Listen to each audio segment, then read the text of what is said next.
வேதத்தை எடுத்துக்கொள்வோம். ஏசாயா தீர்க்கதரிசன புஸ்தகம் 53வது அதிகாரம். ஏசாயா 53வது அதிகாரம் அதனுடைய 10வது வசனத்தை வாசிக்க கேட்கலாம். கர்த்தரோ அவரை நொறுக்க சித்தமாகி அவரை பாடுகளுக்கு உட்படுத்தினார். அவருடைய ஆத்துமா தன்னை குற்ற நிவாரண பலியாக ஒப்புக் கொடுக்கும் போது அவர் தமது சந்ததியை கண்டு நீடித்த நாளாய் இருப்பார்.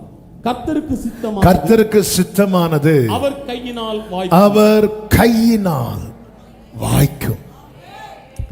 எது கர்த்தருக்கு சித்தம் என்பதை தீர்மானிக்கிறது நாம கிடையாது, கர்த்தர். இங்கே யாரை குறித்து சொல்லப்பட்டிருக்கிறது? யார் நொறுக்கப்பட்டதை குறித்து சொல்லப்பட்டிருக்கிறது? சத்ரு அல்ல, அந்நியன் அல்ல, தேவனை அறியாதவனும் அல்ல, தேவனுடைய நேச குமாரன். கர்த்தரோ அவரை நொறுக்க சித்தமாகி, கர்த்தரோ அவரை நொறுக்க சித்தமாகி அப்படின்னு இந்த வசனம் ஆரம்பிக்குது. இந்த வசனம் எப்படி முடியுதுன்னா, கர்த்தருக்கு சித்தமானது. நம்ம அந்த லாஸ்ட் வசனத்தை பிடிச்சு, லாஸ்ட் வார்த்தையை பிடிச்சிருவோம். கர்த்தரோ அவரை நொறுக்க சித்தமானார். கர்த்தருக்கு சித்தமானது அவர் கையினால் வாய்க்கும். இந்த வசனத்தை சரியா நீங்க படிச்சீங்கன்னா, கர்த்தருக்கு சித்தமானது யார் கையினால் வாய்க்கும் அப்படின்னு நீங்க இந்த வசனத்தை படிச்சீங்கன்னா, கர்த்தருக்கு சித்தமானது, அந்த அவர் யாரு? கர்த்தரோ அவரை நொறுக்க சித்தமாகி. கர்த்தரோ பிதாவாகிய தேவன் தம்முடைய குமாரனை குறித்து சொல்லப்பட்டிருக்கிறது. நல்ல கவனிங்க. கர்த்தரோ அவரை நொறுக்க சித்தமாகி.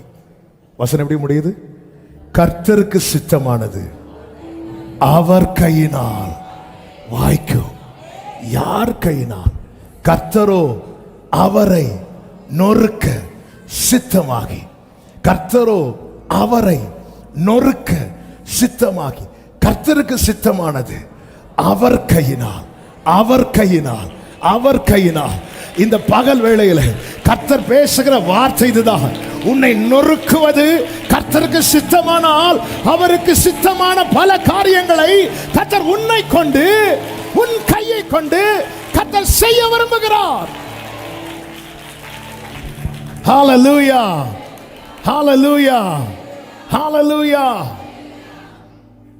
ரெண்டு விதமான நொறுக்கப்படுகிற அனுபவம் உண்டு.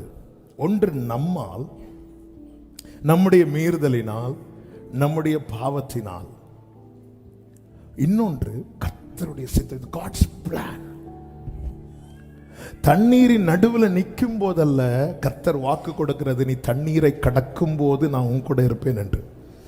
கண்ணு கட்டின தூரம் வரைக்கும் தண்ணியே இல்லை. சொல்ற, நீ தண்ணீரை கடக்கும் போது நமக்கு கேள்வி எழும்போது, நாயாண்டவரை தண்ணீரை கடக்க போறேன். நீ அக்னியில் நடக்கும் போது, நாயாண்டவரை அக்னியை மிதிக்க போறேன், அக்னியில நடக்க போறேன். இல்ல, சில ரூட்டை கர்த்தர் வச்சிருக்கிறார். யாருக்கு இப்படி பிளான் போடுறார் பாருங்க, நேசகுமாரன். இன்னைக்கு கர்த்தர் ஆக்சுவலா இந்த செய்தியை எப்படி பேசுன்னு உண்மையிலே தெரியல. எந்த செய்தியும் அப்படிதான், எப்படி பேசுறதுன்னு தெரியல. கர்த்தர் பேசுவாராக. நல்ல கவனமா கேளுங்க. அப்போ நம் நிமித்தம் நாம் நொறுக்கப்படுகிற காரியம் உண்டு. அதுக்கு கர்த்தர் பொறுப்பு கிடையாது. அதுல கர்த்தர் உதவுவார், திரும்பி எழும்ப, திரும்பி வர. ஏனென்றால் நாம் கிரயத்துக்கு கொள்ளப்பட்டவர்கள். நம்மை இழந்து போக விரும்பாத ஒரே ஒருவர் அவர் மட்டும்தான். ஹல்லேலூயா. வேற எத்தனை பேர். அதனாலதான் இந்த வேர்டை மறந்துடவே கூடாது. பரலோகத்தில் உண்மை அல்லாமல் எனக்கு, அந்த வேர்டை உண்மையா உள்வாங்கணும். அப்படின்னா, இளைய குமாரன் திரும்பி வரும்போது ஒருத்தர் மட்டும் வீட்டிலிருந்து எதிர்பார்த்து பார்த்து கொண்டிருக்கிறார். யாரு? வேற வேலைக்காரங்க ஐயோ அவரை காணலையே இல்லை. மூத்த சகோதரன். எத்தனை பேர் அந்த வீட்டில் உண்டு. ஆனால் ஒருவருடைய கண்கள் மட்டும் ஏக்கத்தோடு தேடிக்கொண்டிருக்கிறது. அது போலதான் கோடி தூதர்கள், சேராபீன்கள் எத்தனை பேர் இருந்தாலும் அந்த சிங்காசனத்தில் வீற்றிருக்கிறவருடைய கண்கள். ஹல்லேலூயா. யாரும் அறியாத என்னை நன்றாய் அறிந்து தேடி வந்த ஆமென். யாரும் ஆமென். ஜீசஸ். ஏன் நமக்கு நம்ம இப்போ நம்முடைய ஆண்டவரும் இரட்சகருமாக இயேசுவினிடத்துல கேட்கலாமா? ஏன் ஆண்டவரே பிதா இப்படி சித்தம் கொண்டா? எதனால நீங்க நொறுக்கப்பட்டீங்க? எதனால நீங்க இவ்வளவு கஷ்டப்படுத்தப்பட்டீங்க? ஏன் உங்க லைஃப்ல இப்படி ஒரு பிளான ஆண்டவர் டிசைட் பண்ணார்? இயேசு ஒரே வார்த்தை சொல்லுவார், அது அப்பா கிட்ட போய் கேளு. நீங்க வெளியே வரலாமா இதுல இருந்து? நான் வெளியே வர விரும்பல.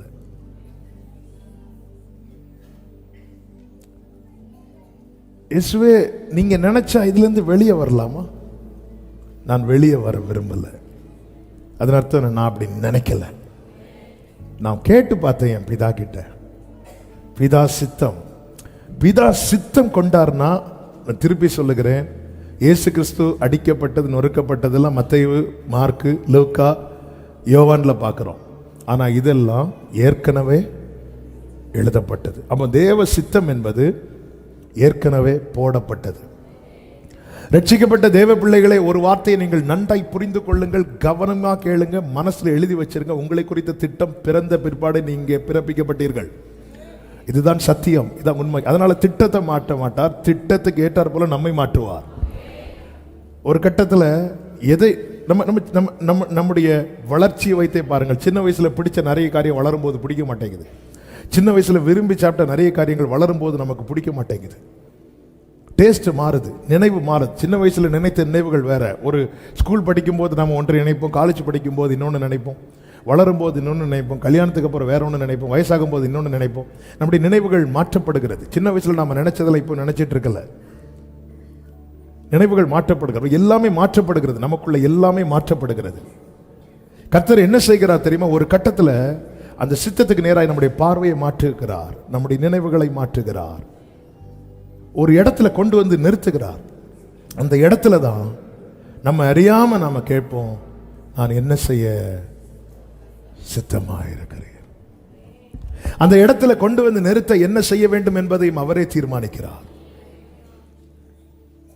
ஆண்டவருடைய ஆலோசனையும் ஆண்டவருடைய யோசனைகளும் அவருடைய செயல்களும் ஆச்சரியமானவைகள், அதிசயமானவைகள். அதில் ஒன்றுதான் சில நேரத்தில் கர்த்தர் என்ன செய்கிறார் அப்படின்னா, நொறுக்க. ஆனா இதுல ஒரு காரியம் கேரண்டி. என்ன காரியம் அப்படின்னா, ஆமென், கர்த்தரோ அவரை நொறுக்க சித்தமாகி அப்படின்னு சொல்லிட்டு 11வது வசனத்தில் சொல்லப்பட்டிருக்கிறது, அவர் தமது ஆத்தும விருத்தத்தின் பலனை கண்டு திருப்தி ஆவார். கர்த்தர் யாரை நொறுக்க சித்தம் வைத்தார்களோ அந்த நொறுங்குதலுக்கு பிற்பாடு ஒரு திருப்தி உண்டு. ஒரு திருப்தி. அது எப்படி திருப்தியாக்குனாராம்? கண்டு, காண வைத்து. இன்னைக்கு நெருக்கத்தின் பாதையில நொறுங்கி வந்திருக்கிற சில உள்ளங்களோடு தான் கர்த்தர் இந்த வார்த்தையை பேசுகிறார். இன்னைக்கு நெருக்கத்தின் நொறுங்குதல்ல இருக்கிறோம். நாளைக்கு அடுத்த வசனம் எழுதப்படும், கண்டு. எத்தனை பேர் நம்பி சொல்ல போறீங்க? வலது கரத்தை உயர்த்தி, நான் கண்டு திருப்தியாவே. கர்த்தர் என்னை காண வைத்து திருப்தியாக்குவார். ஆமென் சொல்லுங்க பார்க்கலாம். ஆமென், ஆமென், ஆமென். ஹல்லேலூயா. கர்த்தருக்கு மகிமை உண்டாவதாக. 2 கொரிந்தியர் 4வது அதிகாரத்திலே அப்போஸ்தலனாகிய பவுல் சொல்லுகிற ஒரு காரியம் உண்டு. 7, 8, 9 வசனங்களை நீங்கள் பார்த்தீர்களே ஆனால் 2 கொரிந்தியர் 4, 7, 8, 9. இந்த மகத்துவமுள்ள வல்லமை எங்களால் உண்டாயிராமல் தேவனால் உண்டாயிருக்கிறது என்று விளங்கும்படி இந்த மகத்துவம் உள்ள வல்லமை எங்களால் உண்டாயிராமல் தேவனால் உண்டாயிருக்கிறது என்று விளங்கும்படி இந்த பொக்கிஷத்தை, இனி இந்த வார்த்தைகளை கவனிக்கணும், இந்த பொக்கிஷத்தை மண் பாண்டங்களில் பெற்று, மண் பாண்டம் பவுல் எதை சொல்றாரு? சரீரத்தை சொல்றாரு. உள்ள என்ன இருக்குது? பொக்கிஷம் இருக்கு. மண் பாண்டங்களில் பெற்றிருக்கிறோம் அப்படி சொல்லிட்டு அடுத்த வசனத்தில் சொல்றாரு, எப்பக்கத்திலும் நெருக்கப்பட்டும் ஒடுங்கி போகிறது. அவ எப்பக்கத்திலும் நெருக்கம் யார் வாழ்க்கையில வருது?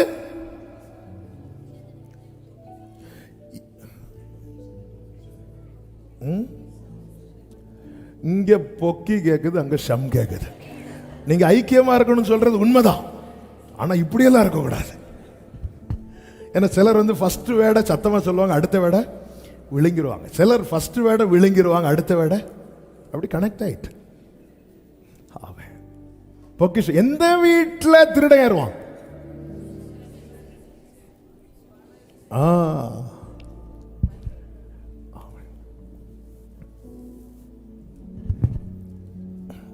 இப்படிதான் நாகர்கோவிலில் அந்த WCC காலேஜ் இறக்கத்தில் ஒரு சகோதரி வெயில் நாளில் அப்படி முக்காடு போட்டு அப்படி நடந்து போயிட்டு இருக்கிறாங்க. ஒருத்தர் கொஞ்சம் தூரமாக, இது ரொம்ப வருஷம், நான் சின்ன வயசில் இருக்கும்போது நடந்த சம்பவம், ஒருத்தர் பின்னாடியே பைக்கில் ஃபாலோ பண்ணிட்டு வரான், எப்படியாவது செயினை பறிக்கணும். கிட்ட வந்து அந்த ஏரியா தான் நினைக்கிறேன், அந்த கிட்ட வந்துட்டு அவனுக்கு தந்திரத்தில் அப்படியே கை போட்டு பார்த்தான், அந்த லேடி செயின் போடலை. அந்த லேடியை பிடிச்சு விட்டு ஒரு அடி. அப்போ எதுக்கு மூடிட்டு நடக்கிறேன், அடிச்சுட்டு போயிட்டான். அது அடியை வாங்கிட்டு வைத்தியத்தை போய் தடவை போகும்போது விஷயத்த சொல்லுது, என்னாச்சு இப்படி ஒருத்தன் அடிச்சுட்டான், ஏன் அடிச்சான்? இப்படி செயின் பறிக்க வந்தா நான் முக்காடா போட்டு போனேன். பாருங்க, திருடனுக்கு அது ரொம்ப பிரஸ்டீஜ் ப்ராப்ளம் ஆயிட்டு. ஏன்னா அவன் அவ்வளோ ஃபீல் பண்ணி. நாங்கள் எப்பக்கமும் நெருக்கப்பட்டோம், ஒடுங்கி போகிறதில்லை, கலக்கம் அடைந்து. இந்த வார்த்தையெல்லாம் வந்து நம்ம வீட்டில் ஒட்ட மாட்டோம். நம்ம வீட்டில் ஒட்டதோ ஆட்டல, என் கிருபை உனக்கு போதும் போதும். ஆமென். எப்பக்கம் நெருக்கப்பட்டு. நல்ல கவனமா கேட்கணும் இன்னைக்குள்ள வார்த்தைகளை, ஒரு வார்த்தையும் மிஸ் பண்ணக்கூடாது. ஆக்சுவலி இந்த வார்த்தையை வந்து 2 வாரத்துக்கு முன்னாடி ஒரு சாட்டர்டே நைட்டே பேசணும்னு தியானித்தேன். கொஞ்சம் தியானித்ததுனால சாட்டர்டே நைட்டு கொஞ்சம் கூட ஆண்டவர் தியானிக்க வைத்தார், அப்படியே பெண்டிங்கில் போட்டேன். ஆனால் போன வாரத்திலேருந்து ஆவியானவர் திரும்ப திரும்ப இந்த வார்த்தைகளை, நான் அடிக்கடி சொல்லுகிற வார்த்தை, செய்தி எல்லாருக்கும் கொடுக்கப்படும், ஆனால் சில உள்ளங்களுக்கு அது ரேமா. செய்தி எல்லாருக்கும், சிலருக்கு அது ரேமா. ரேமானா என்ன தெரியுமா? அவங்களுக்காக எடுத்து கொடுக்கப்பட்டது. எனக்குள்ள பொக்கிஷம் இருக்கிறதுனால எனக்கு எப்பக்கமும் நெருக்கம் வருது. கலக்கம் அடைந்தும் மன முறிவடைகிறதில்லை, துன்பப்படுத்தப்பட்டும் இதெல்லாம் நொறுங்குகிற அனுபவம். அடுத்த வார்த்தை பாருங்க, கீழே தள்ளப்பட்டும் மடிந்து போகிறதில்லை. அப்ப கீழே விழுறோம், என்ன செய்ய மாட்டேங்கிறோம்? துன்பப்படுத்தப்பட்டும் கைவிடப்படுவதில்லைன்னா கைக்குள்ளதான் வச்சிருக்கிறார். கைக்குள்ளதான் இருக்கிறேன், ஆனா கஷ்டத்தில் இருக்கிறேன். ஆமென். கைக்குள்ள இருக்கிறேன், கஷ்டத்தில் இருக்கிறேன். நீங்க எப்படி இருக்கிறீங்க? கஷ்டத்திலே தான் இருக்கிறேன், ஆனா கைக்குள்ள இருக்கிறேன். கஷ்டத்தில் தான் இருக்கிறேன், ஆனா கைக்குள்ள இருக்கிறேன். ஏன் கைக்குள்ள வச்சிருக்கிறாரு? இந்த பாண்டம் அடிபட்ட பாண்டம் அல்லவா? இந்த பாண்டம் அடிபட்ட பாண்டம் தான், ஆனா இதுக்குள்ள அவர் பொக்கிஷத்தை வைத்திருக்கிறார். பொக்கிஷத்தை வச்சத நம்ம பொக்கிஷம் வைத்த காரியத்தெல்லாம் சேஃபா வச்சிருப்போம். பீரோவை எங்க வச்சிருப்போம்? சொன்னா தெரிஞ்சிடல பக்கத்துல, அதனால என்ன பண்ண மாட்டேன், சொல்ல மாட்டேன். பீரோ அப்படின்னா நீங்க இருக்கிறத பார்த்தா அப்படிதான் இருக்கு. ஆமென். ஃப்ரெண்டு டோரை திறக்கிற மாதிரி ஃப்ரெண்டில் பீரோ வச்சு திறந்து பார்க்குற மாதிரி வைப்போமா? ஆனால் இங்கே பாருங்க, ஆண்டவர் யாருக்குள்ள பொக்கிஷம் வச்சிருக்கிறாரோ அவங்கள நொறுக்கிறதுக்கு. ஏன் ஏன் ஏன் ஏன் எனக்குள்ள என்ன பொக்கிஷம் வைத்திருக்கிறார் என்பது வெளியே தெரியணும்னா நான் உடைக்கப்பட்டாதான் தெரியும். எனக்குள்ள என்ன பொக்கிஷம் வச்சிருக்கிறார் என்பது அந்த பொக்கிஷம் தெரிகிறது வரைக்கும் இந்த பாண்டம் சாதாரணமான பாண்டமா தான் தெரியும். இந்த பாண்டம் தள்ளப்பட்டதா தான் தெரியும். இது துன்பப்படுத்தப்பட்டதா தான் தெரியும். இது நெருக்கப்பட்டதா தான் தெரியும். ஆனா ஒரு நாள் இதற்குள்ள இருந்த அந்த பொக்கிஷம் வெளியே வரும்போது, ஓரா பாகாலாபா சந்தனா லபாகாரா ரீபா பாபா ரேமம்ரோ சந்தலரே, உன்னை ஜனிப்பித்ததின் நோக்கம், உன்னை அழைத்ததின் நோக்கம், உன்னை தெரிந்தெடுத்ததின் நோக்கம் இந்த உலகம் அறிய நீ உடைக்கப்பட வேண்டியது அவசியம். ஹalleluya ஹalleluya ஹalleluya ஹalleluya. நமக்குள்ள இருக்கிற அந்த பொக்கிஷம் அது வெளியே வரணும்னா, அது வெளியே வரணும்னா, இல்லைன்னா எப்படிங்க தெரியும்? எப்படி தெரியும்? ஆண்டவர் வைத்தது அது வெளியே வரணும். வேதம் சொல்லுகிறது, கர்த்தருடைய மகிமை வெளியரங்கமாகும், மாம்சமான யாவும் ஒரு நாள் வரும். அன்றைக்கு இந்த பொக்கிஷத்தை சுமக்கிற மண் பாண்டமே, உனக்கு ஏசாயா 60:1 சொல்லப்படும். எழும்பி பிரகாசி, உன் ஒளி வந்தது. கரங்களை தட்டி ஆமென். ஹalleluya. மார்க்கு சுவிசேஷம் 14வது அதிகாரத்தில் அதனுடைய 3வது வசனத்தை வாசித்தீங்கன்னா, அவர் பெத்தானியாவில் குஷ்டரோகியாயிருந்த சீமோன் வீட்டிலே போஜன பந்தி இருக்கையில் ஒரு ஸ்திரீ விலையேறப்பட்ட நளதம் என்னும் உத்தம தைலம் உள்ள வெள்ளைக்கல் பரணியை கொண்டு வந்து, நல்ல கவனமா கேளுங்க, பரணியை கொண்டு வந்தா அதை உடைத்து அந்த தைலத்தை அவர் சிரசின் மேல் ஊற்றினார். அது ஊற்றப்பட்ட போது என்ன ஆயிற்று என்று எடுக்க வேண்டாம். யோவான் 12:3 சொல்லப்பட்டிருக்கிறது, அந்த வீடு முழுவதும் தைலத்தின் பரிமளத்தினால் நிறைந்தது. நல்ல கவனமா கேளுங்க. இந்த பரணிக்குள்ள இருக்கிற தைலத்தை உடைக்காமலும் ஊற்றலாம், உடைக்காமலும் ஊற்றலாம். உடைக்காம எப்படி ஊட்ட முடியும்? திறந்து. ஆனா இங்க அவ உடைத்து ஊற்ற காரணம் என்ன? கவனிங்க, உடைத்து ஊற்ற காரணம் என்ன?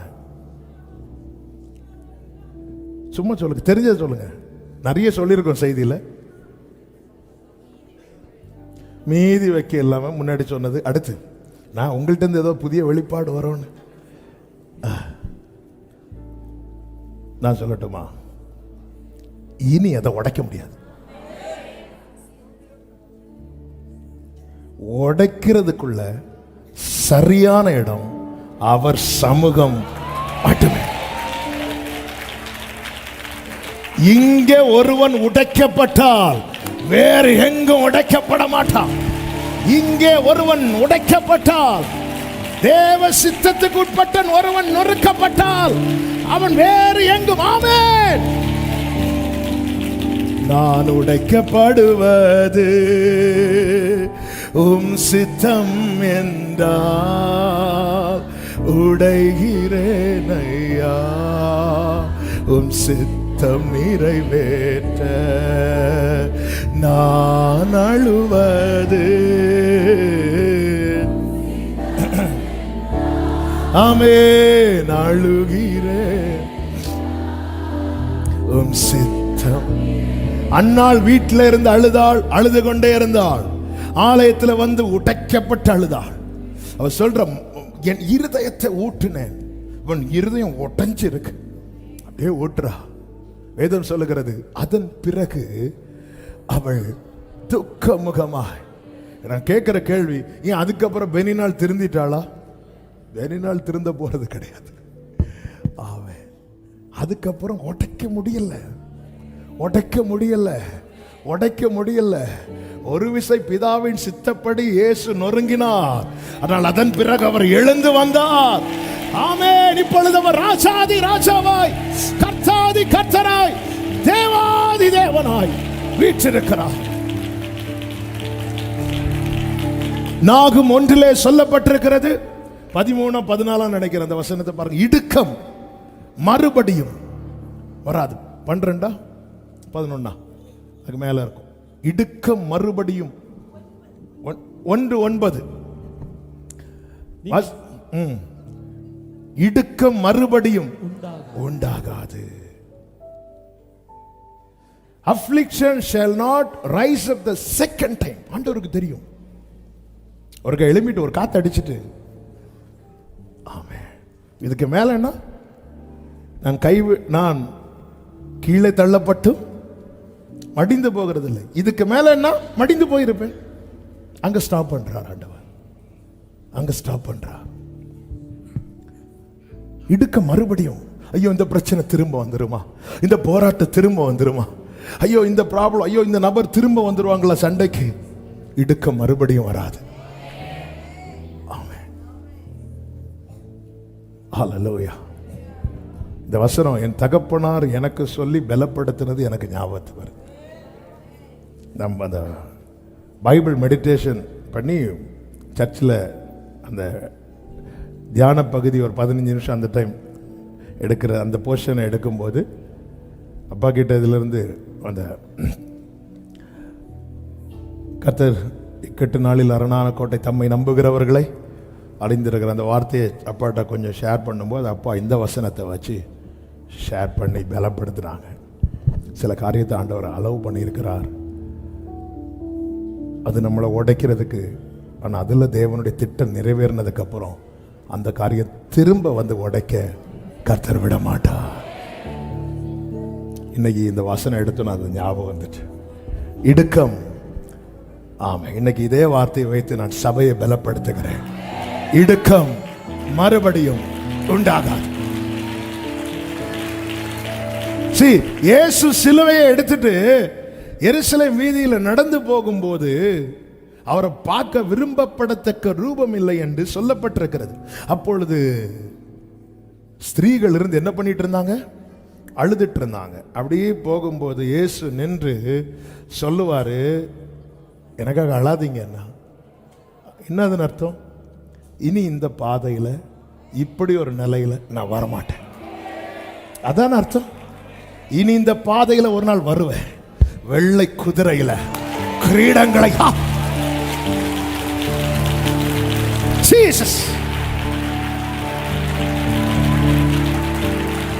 இனி இந்த பாதையில இப்ப பாக்குறீங்கல்ல, அரை நிர்வாணமாய் சரீரம் கிழிக்கப்பட்ட நிலையில ரத்தம் சிந்தி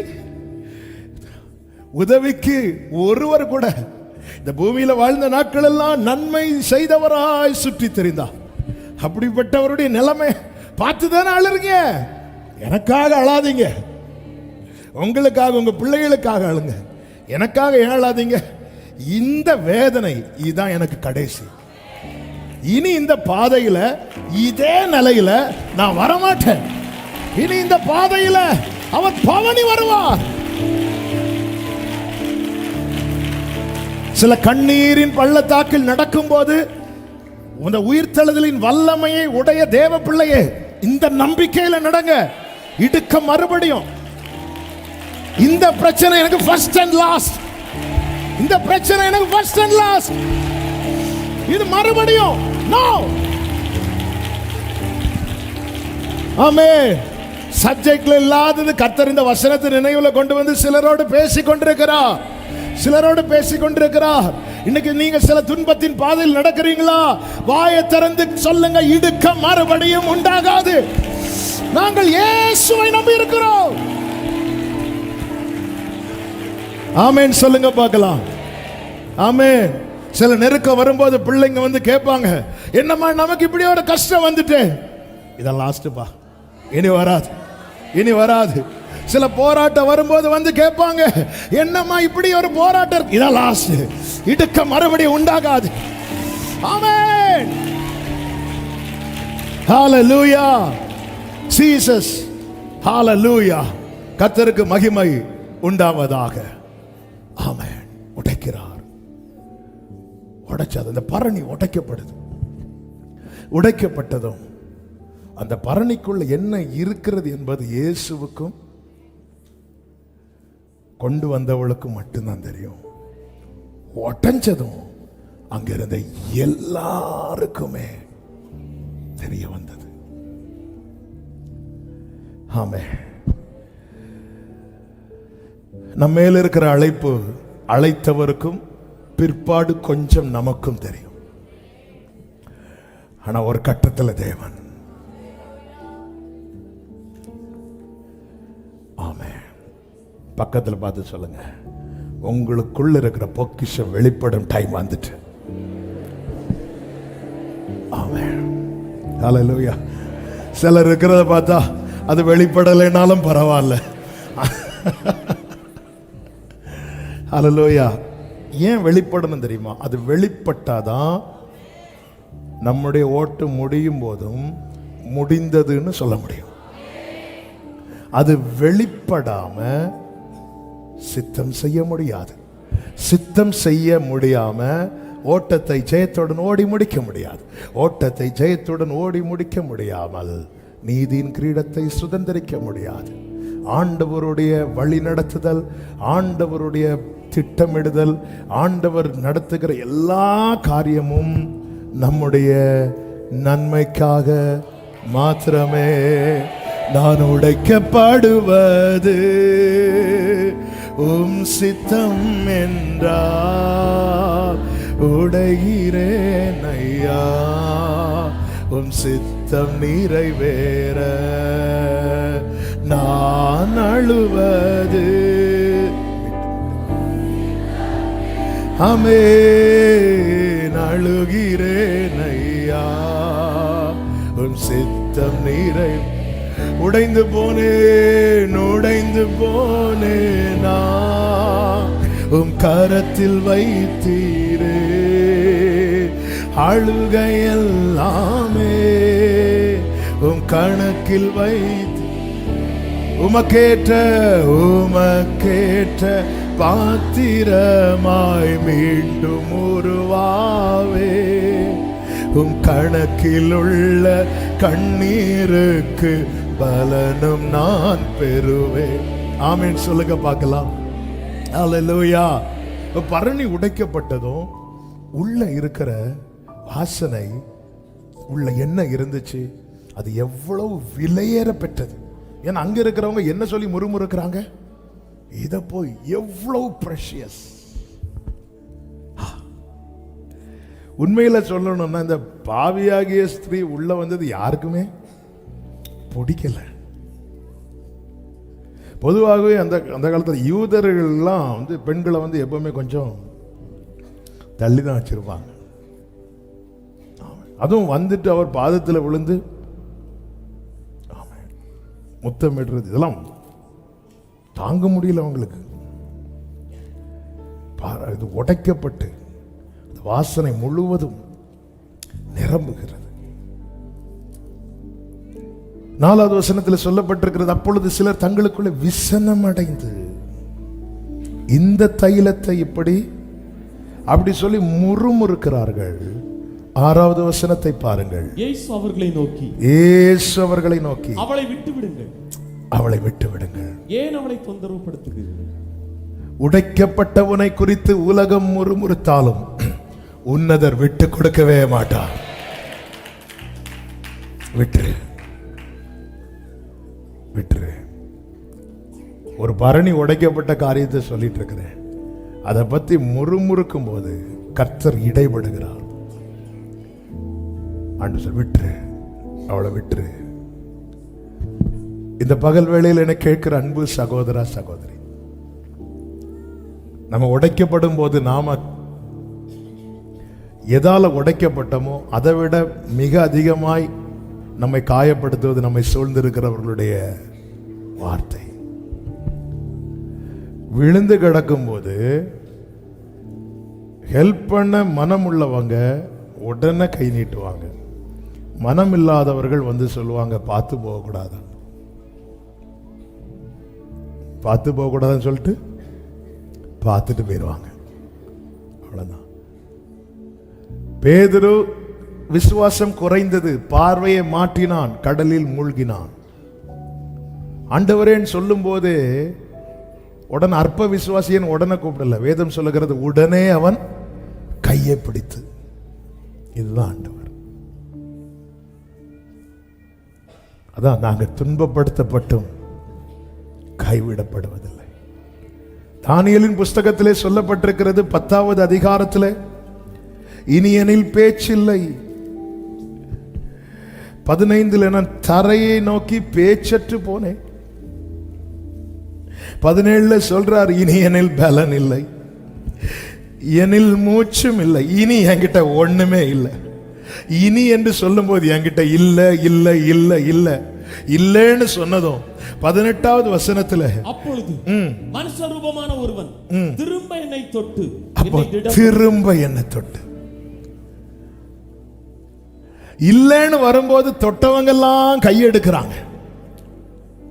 ஆனா ஒருத்தர் இப்பதான் தொடணும்னு சொல்லி, நான் ஏற்கனவே உன்னை தொட்டு இருக்கிறேன் இல்ல, இதுதான் நாங்க முந்தி உங்களுக்கு ஹெல்ப் பண்ணி இருக்கிறோம்ல, இதுதானே நம்ம சொல்றது. அன்னைக்கு ஒரு பிரச்சனை வரும்போது நான் ஹெல்ப் பண்ணல, சும்மா சும்மா வந்தா எப்படி? இது பொதுவா எல்லாருடைய வாக்கு. இதுக்கு யாரும் விதிவிலக்கே கிடையாது. நானும் விதிவிலக்கு கிடையாது, யாரும் விதிவிலக்கு கிடையாது. அதனாலதான் கர்த்தர் சொன்னார், நான் மனிதன் அல்ல. எபிராயிமே, நான் உன்னை எப்படி கைவிடுவேன்? நான் மனிதன் அல்ல. இனி என்னில் ஒண்ணு இல்லைன்னு சொன்னதும் ஆண்டவர் பார்த்தாரு, இவனை ஒரு விசை கூட தொடணும். திரும்ப தொட்டு என்னை திடப்படுத்தி. எப்படி திடப்படுத்தி இருப்பார்? போட்டோம்னா அது நம்ம சொல்லி திடப்படுத்துறது. அவர் சொல்லுவார், நான் திரும்ப தருவேன், உன்னுடைய முந்தின சீரை பார்க்கிலும் உனக்கு நற்சீர் உண்டாக செய்வேன், உன் மேன்மையை பெருக பண்ணி. இதுதான் பைபிள் திடப்படுத்துறது. ஒரு தேவ பிள்ளைய வேதம் திடப்படுத்துவது அப்படிதான். இயேசு கிறிஸ்து எடுத்துக்கொள்ளப்பட்ட போது சீஷர்கள் எல்லாம் அப்படியான்னு பார்த்துட்டு இருக்கும் போது சீஷர்கள் எப்படி திடப்படுத்தப்பட்டார்கள்? அவர் போயிட்டார், ஒழுங்கா வந்து சேரப்பார், அப்படியா? இல்ல, அவர் எப்படி போனாரோ அப்படியே வருவார். இதாங்க வானத்தை பார்க்கிறவர்களுக்கு பரலோகம் கொடுக்கிற திடன். ஹல்லேலூயா. யோபுவுக்கு எல்லாம் போச்சு, நண்பர்கள் வந்தாங்க. உண்மையிலே யோபு கர்த்தர் நொறுக்க சித்தமானார். நொறுங்கி இருக்கிறவன்ட்ட இந்த எரியிற தீயில எண்ணெயை ஊத்துறதுக்குன்னே கிருபை பெற்ற சிலர் நம்ம வீடை தேடி வருவாங்க. அப்பதான் அழுது முடிச்சிருப்போம், இல்ல அப்பதான் என்ன மனைவியே அல்லது புருஷனே சால்வ் பண்ணியிருப்போம். தேவனிடத்திலிருந்து நன்மை பெற்றதாம் அப்படியே இருக்கும்போது வந்திருப்பாங்க. வந்து இருந்து அழ ஆரம்பிப்பாங்க. பாருங்க, வீட்டிலேருந்து போட்டுருந்த பவுடர்லாம் ஒரு ஷேப் ஆகி, சிலர் அழுறதுக்குன்னே பவுடர் போட்டு வருவாங்க. ஏன்னா அந்த கண்ணீர் தடம் வந்து அப்பதான் தெரியும். நான் உங்களை சொல்லலை, உங்களுக்கு ஃபீல் ஆகுதுன்னா உங்களை தான் சொல்லிட்டு இருக்கிறேன். அது வந்து இந்த பாம்பு போன மாதிரி அப்படி இப்படி அது வரவும் செய்யாது, பாதியிலையும் நிற்கும். எதுவரை அழுவாங்க தெரியுமா? திருப்பி நம்ம அழ தொடங்குறது வர. நம்ம அழ தொடங்குறது, ஓகே சிஸ்டர் போயிட்டு வரட்டுமா? இப்படிதான் யோபுவின் நண்பர்கள் வந்தாங்க. வந்தது ஆறுதல் சொல்ல, ஆனா தூரத்திலே உக்காந்துட்டாங்க. இவன் நிலைமை நம்ம நினைச்சதை விட மோசமா இருக்கு. அப்படியே இருக்கும்போது யோபு பேச ஆரம்பிக்கிறார். அப்படின்னு யோபு வேணும்னு பேசல, வழியில பேசுறான். நல்லா புரிஞ்சுக்கோங்க, நம்ம வழியில பேசின பல காரியங்களை பெருசா எடுத்து எத்தனை உறவுகள் நம்மை விட்டு தூரம் போனாங்க.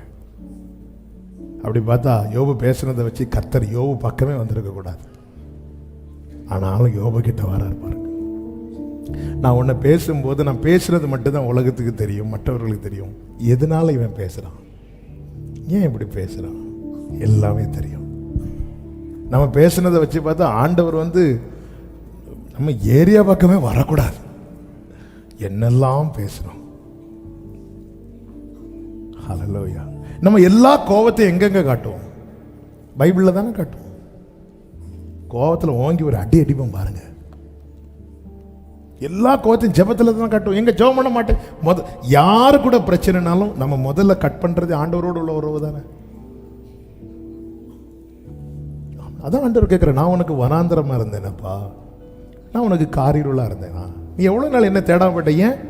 உனக்கும் உலக உறவுக்கும் ஏதோ ஒரு பிரச்சனை ஆயிட்டு. யோபு சொல்றார், நான் நீதிமானதுல கேட்கல, நான் அவருடைய இரக்கத்துக்காக கேட்கறேன்னு சொல்லிட்டு அடுத்து சொல்றேன், அவர் இப்படி சொன்னாலும் நான் நம்ப மாட்டேன் அப்படிங்கிறார். ஒரு கட்டத்தில் யோபு இப்படி வரார். ஆனா ஆண்டவருக்கு தெரியும். ஏன்னா அது நடுவிலே தான் யோபு சொல்றாரு, அவர் எனக்கு ஜீவனை தந்ததும் அல்லாமல் எனக்கு தயவையும் பாராட்டுறார். ஒரு புறம் புலம்பினாலும் உள்ளம் சொல்லுது, அவர் தயவு பாராட்டுறாருப்பா. அந்த தயவு, அப்ப ஏன் எனக்கு தயவு பாராட்டணும்? இப்ப நம்பிக்கை வருது, எனக்கு குறித்திருக்கிறதை அவர் நிறைவேற்றுவார். எதை வச்சு சொல்றீங்க யோபு? என் மீட்பர். ஹல்லேலூயா. யோபு கேட்ட செய்தி மரண செய்தி. ஆனா யோபு உரைத்தது உயிர்ப்பின் செய்தி. ஹல்லேலூயா. யோபு கேட்ட செய்தி மரண செய்தி. அது போச்சு, இது போச்சு, அவங்க போச்சு, எல்லாம் மரண செய்தி. ஆனா யோபு உரைத்தது உயிர்ப்பின் செய்தி. அது அவனுக்கு இழந்த அனைத்தையுமே ரெண்டச்சனையா. ஆமென். ஜீவனை பேசுங்கள், நன்மையை பேசுங்கள், விசுவாசத்தை பேசுங்கள். நம் மீட்பர் இன்று உயிரோடு இருக்கிறார். ஆமென் சொல்லுங்க பார்க்கலாம். இப்பொழுது கர்த்தர் சொல்லுங்க, உடைக்கப்பட்ட யோபுவை பார்த்து நிறைய பேர் பேசுறாங்க. ஆண்டவர் சொல்றார், இங்க பாரு, என் தாசனாகி யோபு என்னை குறித்து நிதானமாய் பேசினது போல ஒழுங்கா போய் பலி செலுத்து. நான் யோபுவின் முகத்தை பார்த்து உங்க மேல நான் இறக்க வைப்பேங்கிறார். அவங்க 4 பேரும் யோபுவை கண்ணா பின்னான்னு பேசுறாங்க. இப்போ எந்த நிலைமைக்கு கர்த்தர் கொண்டு வந்துட்டார்னா, இனி நான் உங்களுக்கு இறங்கணும்னா நான் யோபுவை பார்ப்பேன். நொறுக்கப்பட்டவனை யாராவது பார்க்க விரும்புவாங்களா? யோபுவை பார்க்கவே முடியாது. வஸ்திரம் கூட போட முடியாத அளவுக்கு உச்சந்தலையிலிருந்து உள்ளங்கால் வரை புண்கள், பருக்கள், சீல் வடிந்துட்டே இருக்குமா. பைபிள் ஸ்காலர் சொல்றாங்க, அந்த மனைவி ஜீவனை விடுன்னு சொல்றதுக்கு ஒரு ரீசன் என்னவா, அவங்க தான் கிளீன் பண்ணுவாங்க. வேற யார் கிளீன் பண்ணுவா? கிளீன் பண்ணி முடிச்சு அப்படி இருக்கும்போது திரும்பியும் சீல் வரும். ஏன்னா அவங்களுக்கும் இழப்பு. யோபுவுக்கு என்ன இழப்போ அதே இழப்பு தான் எங்களுக்கு. அவங்க அப்படியே இருக்கிறாங்க, தலையே வெடிக்கும் போல இருக்கு. அவங்களுக்கு தள்ளி இருந்து அழக்கூட முடியாத நிலை. ஏன்னா ஹஸ்பண்டை கேர் பண்ணணும். அப்ப யோபு வாய் இப்படி அசைஞ்சிட்டே இருக்கு. என்ன சொல்லிட்டு இருக்கிறான் பார்த்தா, ஸ்தோத்திரம் ஸ்தோத்திரம். வந்துச்சு கோபம். அதனாலதான் கடைசியில் மனைவிட்ட கூட ஆண்டவர் கோபப்படல, பாத்தீங்களா? ஏன்னா மனைவி எப்படி பேசுனாங்கன்னா வலியில பேசுறாங்க. அதனால எல்லாம் 2 கொடுத்து இதை மட்டும் 2 கொடுத்த. ஒருவேளை யோபு சொல்லிருப்பா, இதுக்கு அதே அந்த பழைய நிலையே.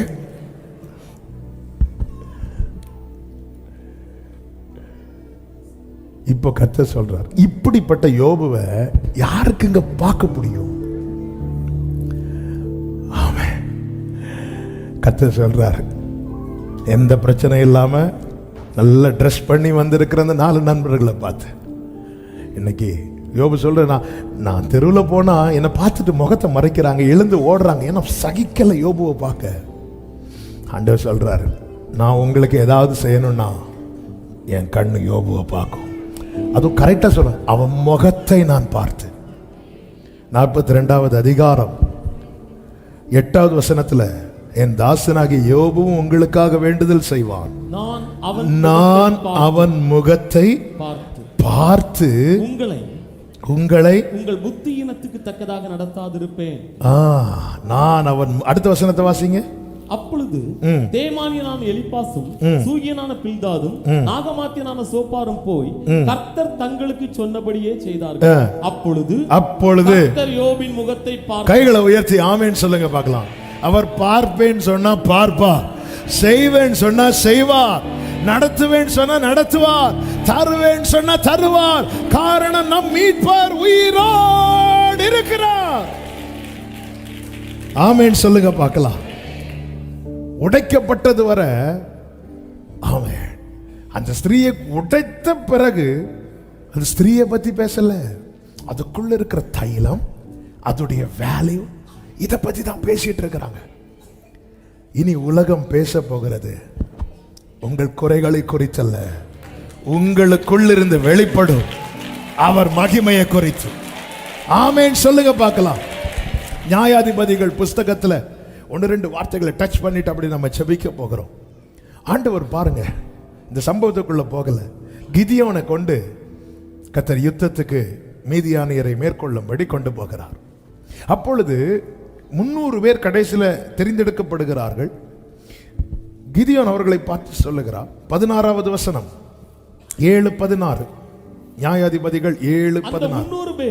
அந்த 300 பேர் 3 படையாக வகுத்து அவர்கள் ஒவ்வொருவன் கையிலும் ஒரு எக்காலத்தையும் வெறும் பானையையும் அந்த பானைக்குள் வைக்கும் தீவட்டியையும் கொடுத்து. எக்காலம் என்ன பானை? எல்லாரும் சொல்லுங்க, சத்தமா சொல்லுங்க. வெறும் பானை. ஆமென். வெறும் பானையும். அடுத்த வார்த்தை, அந்த பானைக்குள் வைக்கும் தீ. அப்ப தீவட்டி இப்ப எங்க இருக்கு? தீவட்டி எதுக்கு? பக்கத்துல சூடு வைக்குதா? நீங்க இருக்க பார்த்தா அப்படிதான். தீவட்டி எதுக்கு? வெளிச்சம். ஆனா அது எங்க இருக்கு? பானைக்குள்ள இருக்கு. இனி இந்த வெளிச்சம் வெளியே வரணும்னா அடுத்த வார்த்தை, அவர்களை நோக்கி நாம் செய்வதை பார்த்து அப்படியே நீங்களும் செய்யுங்கள். 19வது வசனம், நடுஜாமத்தின் துவக்கத்தில் ஜாமக்காரரை மாற்றி வைத்த பின்பு கிதியோனும் அவனோடு இருந்த 100 பேரும் அந்த ஜாமத்தின் துவக்கத்திலே பாளையத்தின் முன்னணியில் வந்து எக்காளங்களை ஊதி தங்கள் கையில் இருந்த பானைகளை உடைத்தார்கள். 20வது வசனம், 3 படைகளின் மனுஷரும் பானைகளை உடைத்து தீவட்டிகளை வெளியே இழுத்து தங்கள் இடது கைகளிலும் பிடித்துக் கொண்டு கர்த்தருடைய பட்டயம் கிதியோனுடைய பட்டயம் என்று சத்தமிட்டு பாளையத்தை சுற்றிலும். அடுத்த வார்த்தை, அப்பொழுது பாளையத்தில் இருந்தவர்கள் எல்லாரும் சிதறி. உன்னை உடைப்பது உன்னை சிதற பண்ணுவதற்கல்ல, உன் நன்மையை சுதந்திரிக்க விடாதபடி பாளையத்தில் இருக்கிற மீதியானியரை.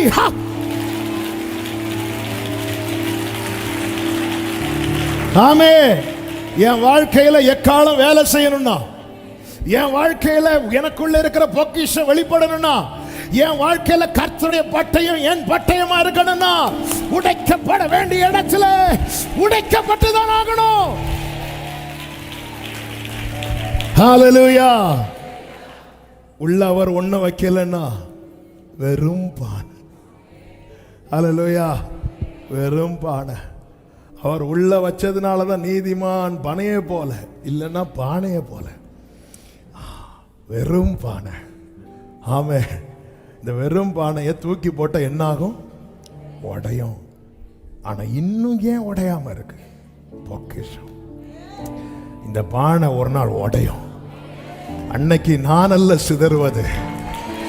ஹalleluya, ஹalleluya, ஹalleluya. பானை உடைஞ்சதுக்கு அப்புறம் பேச்சு என்ன பேச்சாரு? கர்த்தருடைய பட்டயம் இதெல்லாம் நம்முடைய வாழ்க்கையில எப்போங்க வெளிப்பட போகுது? ஆமென். இந்த நான் என்கிற பானை உடையட்டும்.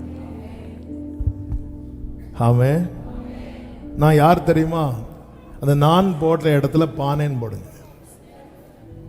கண்ணாடியை பார்த்து 2 தடவை பேசுங்க. அதுக்கு ஒரு வாழ்க்கையில் நீங்க இந்த பானை யார் தெரியுமா? ஒரு 2 வாட்டி, ஒரு 4 வாட்டி, இல்லை உங்க ஒய்ஃப்ட்ட போய் பேசுங்க. அப்படியே பேசுவோம். ஆமாம். இல்லை நீங்க ஹஸ்பண்ட்ட போய் பேசுங்க. அவ்வளோதான். உள்ள தீவட்டி இருக்குப்பா, உள்ள ஜீவன் இருக்கு, உள்ள அவருடைய ஒளி இருக்கு, உள்ள பொக்கிஷம் இருக்கு. உடஞ்சா ஜெயம், உடஞ்சா ஜெயம், உடஞ்சா ஜெயம். அவ்வளவு இமீடியட்டா. எனக்கு ரொம்ப பிடிச்ச ஒரு வார்த்தை, இந்த பானை உடைந்ததும் அவரவர் தங்கள் நிலையிலே நின்றார்கள். இன்னைக்கு நம்முடைய நிலையில சரியா நிக்க முடியல, ஏன்னா உடையல. நமக்குன்னு ஒரு நிலையை வச்சிருக்கிறாருங்க. அங்கே இருக்கிறோம், இங்கே இருக்கிறோம், எங்கேயோ இருக்கிறோம், எப்படியோ போயிட்டு இருக்கிறோம். என்ன வாழ்க்கைன்னு தான் கேட்கிறோம். ஒரு சரியான ஒரு ஸ்டாண்ட் இல்லை. ஏன் இல்லை? உடைய வேண்டிய நிறைய காரியம் உடையல. உள்ள நிறைய இருக்கு. ஏங்க, உள்ள இருக்கிறது வெளியே தெரிஞ்சாதான். நாங்கள் மலை மேல இருக்கிற பட்டணம் விளக்க கொளுத்தி யாராவது உள்ள வைப்பானா? இல்லையே. என்ன யூஸ்? இந்த பகல் வேளையில இன்னைக்கு கர்த்தர் லீவு தந்து நிறைய பேரை கொண்டு வந்திருக்கிறார். ஆமாவா இல்லையா? இயேசுவின் நாமத்துல நம்பி ஒப்பு கொடுங்க. உங்க வாழ்க்கையிலும் சொல்லப்படும், கர்த்தருடைய பட்டயம், கிதியோனின் பட்டயம் உங்களுக்காக எக்காலம் ஊதப்படும். கர்த்தருடைய யுத்தம் நடக்கும். ஆமென் சொல்லுங்க பார்க்கலாம். ஆமென் சொல்லுங்க பார்க்கலாம். அப்படி உடைக்கப்பட்ட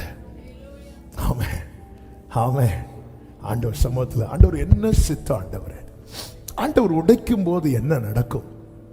1, உள்ள இருக்கிறது வெளியே வரும். 2வது, திரும்ப பணிய ஆண்டவருக்கு ரொம்ப ஈஸியாயிரும். ஆமென்.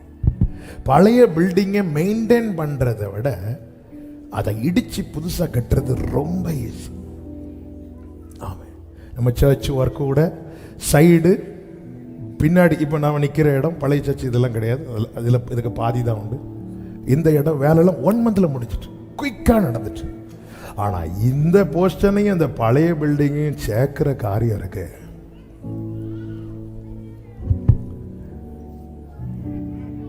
இதே இந்த இடம் அந்த பழைய பில்டிங்கே இல்லை, எம்டியான பிளேஸ் அப்படின்னா நம்ம சர்ச்சு ஒர்க்கு எவ்வளோ டைம் எடுத்துச்சோ அதில் ஒரு 1 இயர்க்குள்ள கிருபையினால் இந்த சர்ச்சு கட்டியிருக்கிறோன்னா ஒரு 8 monthsல ஒர்க் முடிச்சிருக்கும்.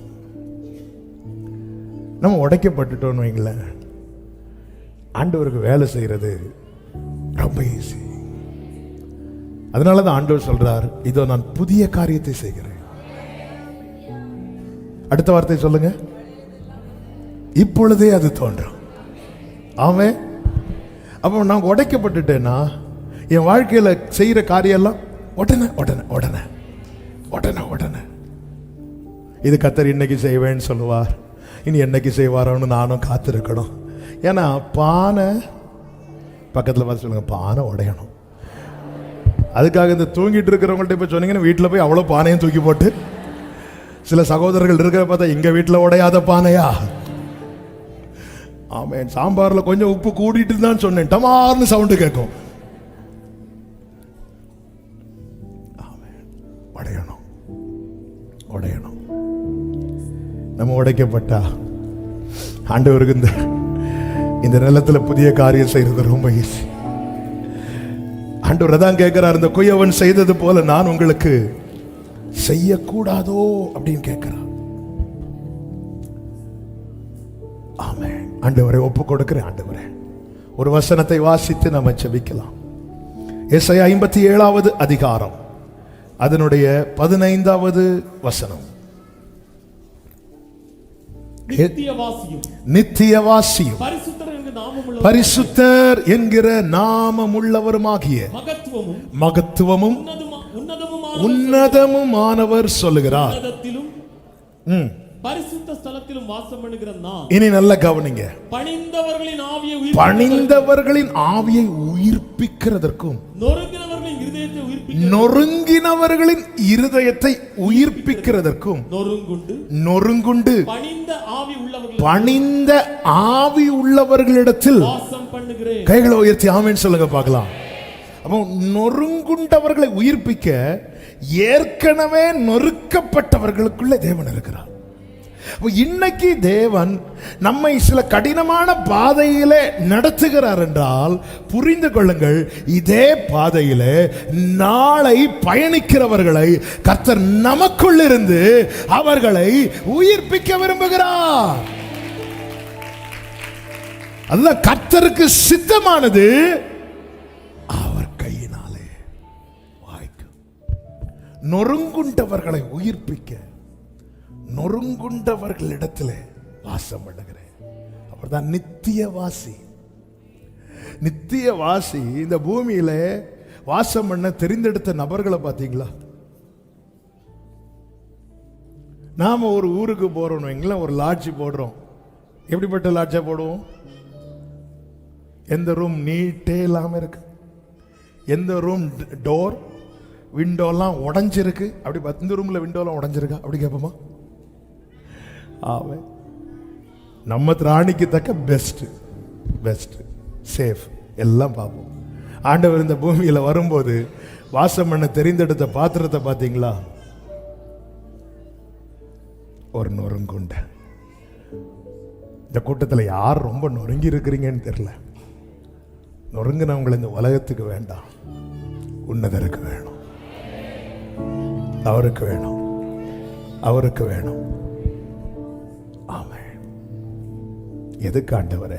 இதே போல நொறுங்கி வருகிற அநேகருக்கு. எசேக்கியேல் 16வது அதிகாரத்தை மெடிடேட் பண்ணும்போது தான் அழகான கண்கள் பாட்டு கொடுத்தார்.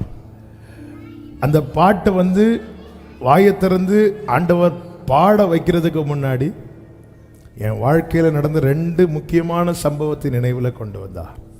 ஒன்று, நான் மரண படுக்கையில் இருந்தது. 2, நான் வேஸ்ட் என்று தள்ளப்பட்டது. அது 2ஐயும் நினைச்சு கொஞ்ச நேரம் நினைக்க வச்சு என்னை அழ வச்சு தான் இந்த பாட்டை கொடுத்தேன்.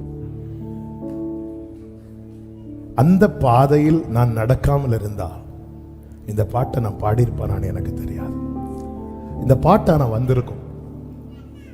அந்த பாதையிலே நடத்தப்பட்ட வேறொரு மூலமாய் இந்த பாட்டு வந்திருக்கும். எனக்கு கர்த்தர் செய்ய நினைத்தது தடைபடாது. நம்ம சர்ச்சு சைடில் 2 ரூம் இருக்கு, மேலே ரூமில் இருந்து அந்த பாட்டு எழுத நான் நினைக்கவில்லை. ஆனால் இந்த பாட்டு அநேக நொறுங்கினவர்களை உயிர்ப்பித்தது கிருபையினால. ஒரு எக்ஸாம்பிளுக்கு சொல்றேன். இன்னைக்கு தேவன் சில பாதையில் நடத்துறார். உள்ள நிறைய பொக்கிஷத்தை வச்சிருக்கிறார். தெரியல, நமக்கான புரியுது ஒரு திட்டம் இருக்குன்னு.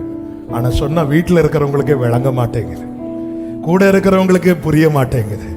ஆனா ஒரு நாள் வரும், எப்படி அந்த தைலத்தின் வாசனை வீடு முழுவதும் நிறைந்ததோ நீங்கள் இருக்கிற இடத்துல. ஆமென், ஆமென். எத்தனை பேர் நம்புறீங்க? என் வாழ்க்கையில் அதான். கர்த்தரோ அவரை நொறுக்க. இது காட்ஸ் பிளான், காட்ஸ் வில். இது ஒரு சித்தம். அப்ப வாழ்க்கையில நெருக்கப்படும் போது ஒண்ணு மட்டும் புரிஞ்சுக்கோங்க, சித்தம் நிறைவேறுது, சித்தம் நிறைவேறுது, சித்தம் நிறைவேறுது. அதே நேரத்தில் இயேசு என்ன நம்பிக்கைங்க, இனி இந்த பாதையில நான் அடிபட்டு வரமாட்டேன், நான் கண்ணீரோடு வரமாட்டேன், நான் அவமானப்பட்டு வரமாட்டேன், நான் சிலுவை எடுத்துட்டு வரமாட்டேன். ராஜாதி ராஜாவாய் இடுக்கம் மறுபடியும் உண்டாகாது. ஆண்டவர் சித்தத்துக்கு மொத்தமா கொடுத்துருவோமா? எப்படி சித்தம் ஆண்டவரே, அணையும் ஆண்டவரே. எல்லாரும் எழுந்து நின்று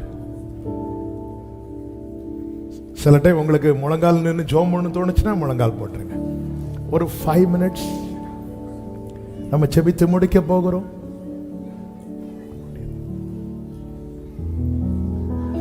நான் உடைக்கப்படுவது சித்தம் என்றால் உடைகிறேனையா, சித்தம் நிறைவேற. நான் அழுவது சித்தம் என்றால் அழுகிறேனையா, சித்தம் நிறைவேற. உடைந்து போனே நானும் கரத்தில் எடு, என் அழுகையெல்லாமே கணக்கில் வைத்தீரே. உடைந்து போனே நான்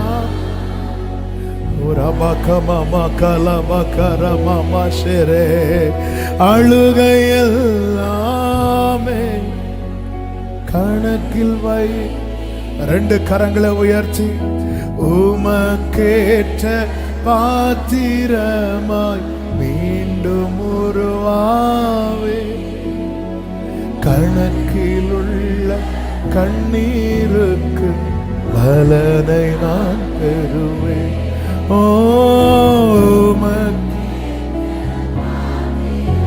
சரபகமாமா ரிமமலகமாமா சந்தனலகடரா ரிமமாமா ரிமமலரா. அப்படியே கண்களை மூடி ஆண்டவர்கிட்ட அப்படியே ஒப்பு கொடுங்க. உடைக்கப்பட்ட பாத்திரம் போல ஆனேன் என்று தாவீது சொன்னார். நான் உடைக்கப்பட்ட பாத்திரம் போல, உடைந்த பாத்திரம் தெரியும் தேவன் பயன்படுத்து. இது யாருக்கு பாடுங்க. உடைந்த சரமால கரமா. உங்களுக்கு தெரியும்பா, உங்களுக்கு தெரியும். ஆமென். இது உதவாத ஏரே மாமலரோ ஷெலரே தரா. ஆமென்.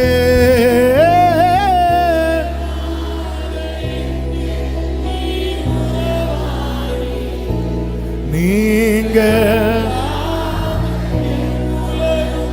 விழிக்காதே, நீங்க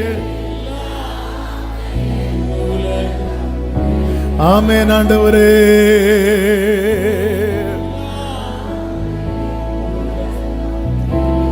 தகப்பனே நன்றி, தகப்பனே நன்றி. உங்க சித்த நிறைவேறட்டோன்னு சொல்லுங்க. உங்க சித்தம் நிறைவேறட்டும். உங்க சித்தம் வாழ்க்கையில, பிள்ளைங்க வாழ்க்கையில, எங்க வாழ்க்கையில நிறைவேறட்டும். சித்தம் நிறைவேறச்சுன்னா க்ளோரி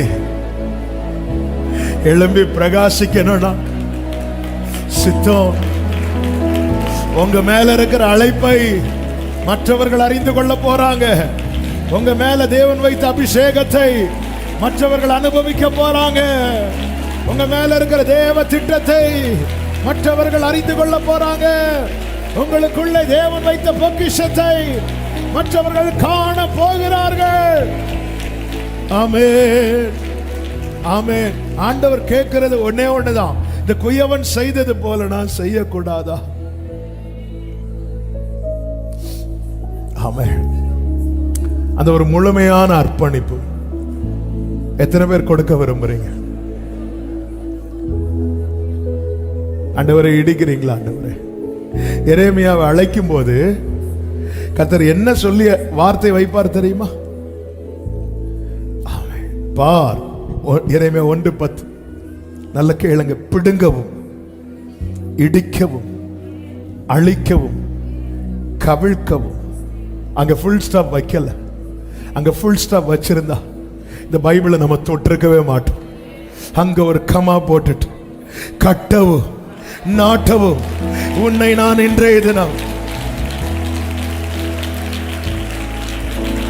ஹல்லேலூயா. அப்போ கட்டி எழுப்ப நிலை நிறுத்த அவர் முதல்ல என்ன செய்யறாரு? இடிக்கிறார், சிலதை பிடுங்கிறார், சிலதை அழிக்கிறார். ஆமென். இது தேவ சித்தம், தேவ சித்தம். அதே வசனத்துல தான் கட்டவும் நாட்டவும். ஆண்டவர் நொறுக்க சித்தமாயிட்டார்னா அடுத்து பெருசா வைக்கிறதுக்கு திட்டம் வச்சுட்டார்னா இப்போ சர்ச்சில் இருக்கிறவங்க, ஆன்லைன்ல பார்க்கிறவங்க, ஆண்டவரே உங்க சித்தம் எதுவோ அது எங்க வாழ்க்கையில நிறைவேறட்டும் நம்பி ஒப்பு கொடுக்கிறவங்க அப்படியே 2 கரங்களை உயர்த்து உங்க கையில தர.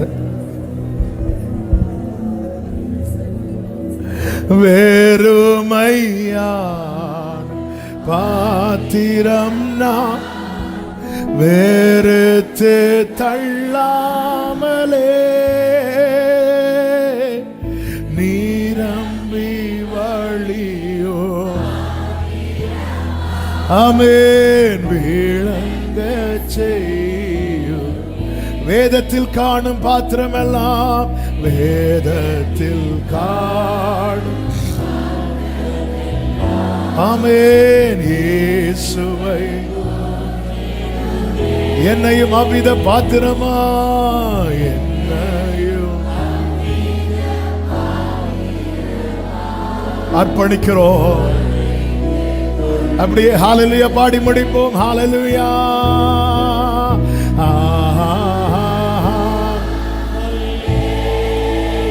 கர்த்தர் உங்களில் மகிமைப்படுவார், உங்க வாழ்க்கையில மகிமைப்படுவார், உங்க பிள்ளைங்க வாழ்க்கையில மகிமைப்படுவார். அவர் நல்லவர், அவர் நல்லவர், கிருபை உள்ளவர். அல்லேலூயா. அல்லேலூயா.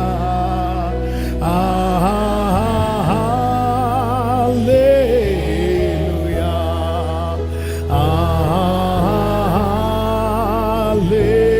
அல்லேலூயா. நல்ல கரங்களை தட்டி தேவனுக்கு மகிமை. முழு பலத்தோடு, முழு பலத்தோடு. ஆமென், ஆமென், ஆமென், ஆமென். ஹல்லேலூயா. பரிசுத்த பிதாவே, நல்ல தகப்பனே, நன்றியோடு உம்மை துதிக்கிறோம், ஸ்தோத்திரிக்கிறோம், மகிமைப்படுத்துகிறோம், வாழ்த்துகிறோம். உங்க கிருபை மிகவும் பெரியது. இந்த நாளிலும் ஆண்டவரே எங்களை கிருபையாய் உங்க சமூகத்தில் கொண்டு வந்து பாட, துதிக்க, ஆராதிக்க, ஜெபிக்க வைத்தீர். ஸ்தோத்திரம்.